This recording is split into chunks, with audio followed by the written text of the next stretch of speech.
Hello everyone, welcome back to our channel Hema Subrahmanyam vlogs.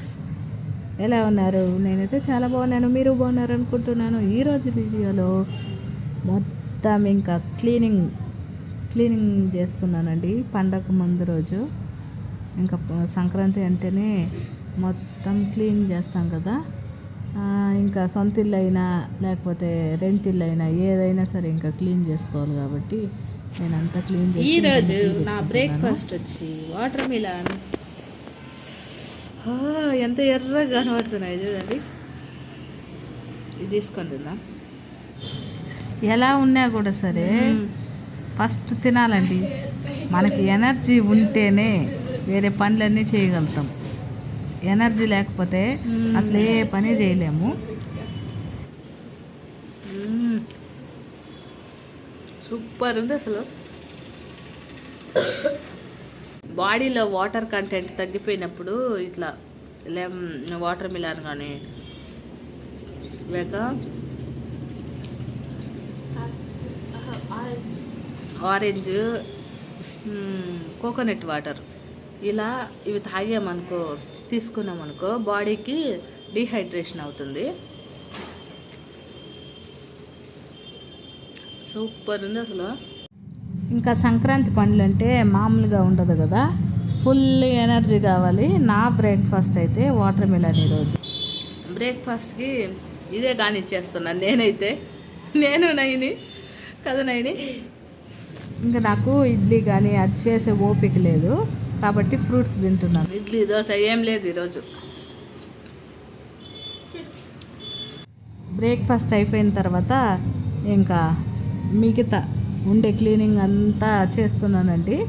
ఇంకా ఉండే ప్రతి ఒక్క వస్తువు, బెడ్, బీరువా, ఫ్రిడ్జ్, టీవీ, తలుపులు, కిటికీలు, అన్ని డోర్స్. తర్వాత చూడండి, ఇవి చూడండి, మా పనిలో మేము ఉంటే అవి వచ్చి కూర్చుని అరుస్తున్నాయి. సొంత ఇల్లు అయినా రెంట్ ఇల్లు అయినా ఇంకా సంక్రాంతి అంటే అన్నీ క్లీన్ చేసుకోవాలి కాబట్టి అన్నీ క్లీన్ చేసుకుంటున్నానండి. ఇంకా మన ఆంధ్రాలో అయితే ఇంకా ఎక్కువ ఉంటుంది. 1 month నుంచి అన్నీ క్లీనింగ్ ఉంటుంది. నేనైతే పాత్రలన్నీ ముందే కడిగేసాను కానీ ఇప్పుడు మాత్రం ఓన్లీ ఇల్లు క్లీన్ చేసుకుంటున్నాను. ఇల్లు దుడిచేసి తర్వాత ఇట్లా ఇవన్నీ మాకు కానీ సొంత ఇల్లు ఉంటే బాగుండి అనిపిస్తుంది. సొంత ఇల్లు ఉంటే వేరే ఫీల్ ఉంటుంది అన్నీ క్లీన్ చేసుకోవడానికి కానీ అట్లా. అయితే అది ఆ కోరిక ఎప్పుడు నెరవేరుతుందో తెలియదు. ఎప్పుడు అనుకుంటానే ఉంటాను సొంత ఇల్లు కావాలి అని చెప్పి. సొంత ఇల్లు మాత్రం నెరవేరలేదు. అది కోరుకోవడం వల్లనో లేకపోతే ఏమో తెలియదు, అనుకుంటానే ఉన్నాము కొనాలని చెప్పి, అది కొనడానికి కావడం లేదు. అదనమాట సంగతి. సరేలేండి, దాని గురించి ఎందుకులేండి కానీ మనం ఇప్పుడు క్లీనింగ్ సంగతి ఎత్తుకుందాము. ఓకేనా? అన్నీ క్లీనింగ్ అయిపోయినాయి. అమ్మయ్య, ఒక పని అయిపోయిందండి. ఇప్పుడు నేను వచ్చి లంచ్కి కర్రీ చేస్తున్నాను. ఏం కర్రీయో గెస్ట్ చేసేయండి చూద్దాం. ఫస్ట్ ఆయిల్ వేసుకొని ఆనియన్ వేసిన తర్వాత టమాటో వేసుకోవాలి. టమాటో వేసిన తర్వాత కొంచెం సాల్ట్ వేసినామంటే మనకి టమాటో అనేది చాలా సాఫ్ట్గా మెత్తగా ఉడికిపోతుంది. ఉడికిన తర్వాత చూడండి, ఇట్లా మూత పెట్టుకొని కానీ ఒక్క 5 minutes కాదు, ఒక 2 minutes మూత పెట్టుకుంటే మనకి టమాటో అనేది మెత్తగా ఉడికిపోతుంది. కాబట్టి నేను ఒక 2 minutes మూత పెట్టుకొని తీసాను. ఇప్పుడు మనం దీంట్లో వచ్చి ముందుగా కట్ చేసి పెట్టుకున్న, గెస్ట్ చేశారా లేదా కామెంట్ బాక్స్లో కామెంట్ చేసి ఉండొచ్చు కదా. ఇంత లోపల నేనే చెప్పేస్తున్నాను. ముల్లంగి వేసుకుంటున్నాను, సన్నగా కట్ చేసుకున్న ముల్లంగి. ఎంతమందికి ఇష్టం ముల్లంగి కర్రీ? నాకైతే చాలా ఇష్టం. కాకపోతే ఈరోజు మంచిగా తినలేదు. ముల్లంగి కారపులుసు చేస్తున్నాను. చాలా బాగా కుదిరింది కర్రీ అయితే. ఒకసారి ట్రై చేయండి ఈ విధంగా. ముల్లంగి తింటే మనకి బాడీలో ఉండే ఏమంటారు, చాలామంది లావ్ అయిపోయారు, తగ్గాలి అంటుంటారు కదా, అలా డైట్ చేసే వాళ్ళకి, తగ్గే వాళ్ళకి ముల్లంగి చాలా హెల్ప్ అవుతుందండి. ఎందుకంటే బాడీలో ఉండే నీరుని తీసేస్తుంది ముల్లంగి అనేది. తర్వాత కొంచెం చింతపండు పులుసు వేసుకోవాలి. తర్వాత పసుపు కారం యాడ్ చేసుకునేస్తే సరిపోతుంది. ఒక 2 విజిల్స్ వస్తే గడ్డ అనేది బాగా ఉడికిపోతుంది అనమాట.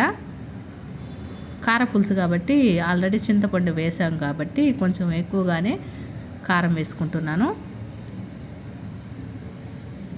నాకైతే చాలా ఇష్టము, కానీ ఇదొక్క కూర మాత్రమే వచ్చు నాకు, వేరే ఏం రాదు ముల్లంగితో.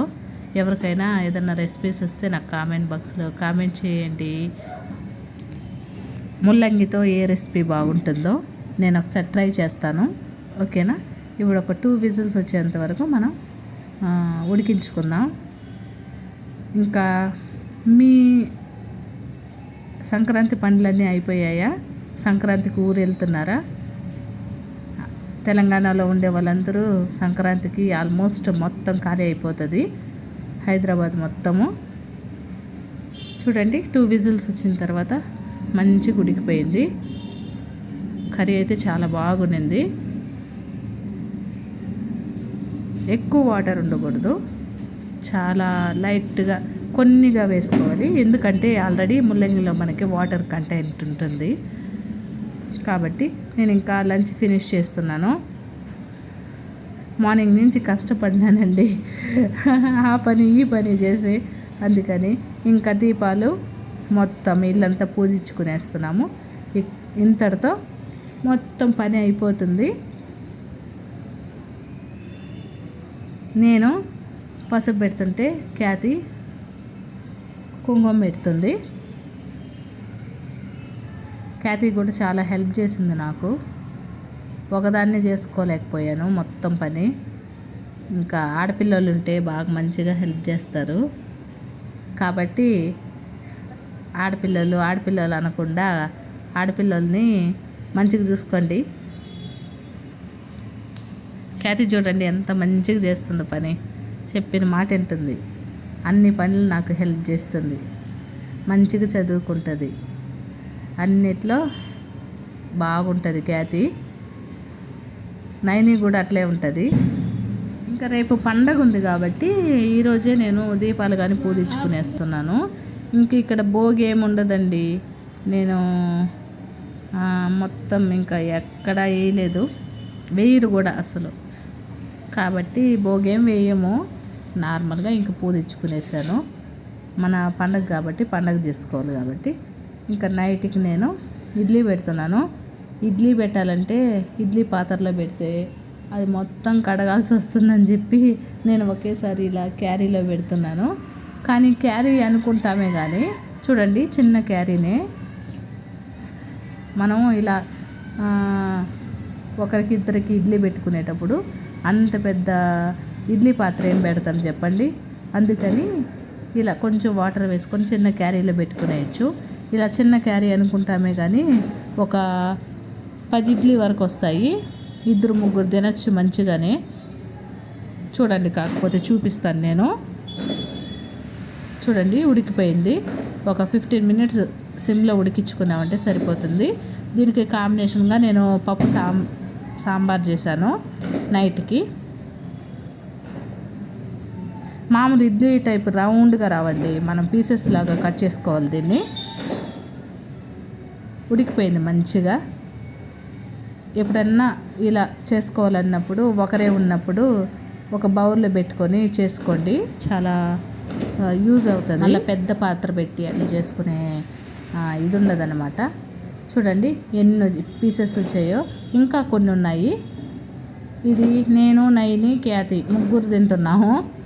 నేను ఎక్కువ ఫుడ్ తిన్నానండి, కొంచెమే తింటాను, కానీ ఎందుకో లావుగానే ఉంటాను. తగ్గాలనేసి అనుకుంటానే కానీ అసలు నేను ఫుడ్డే తిన్ను, కానీ లావుగానే ఉంటాను. ఎందుకో తెలియదు. కొంతమంది తక్కువ తింటారు, లావే కారు.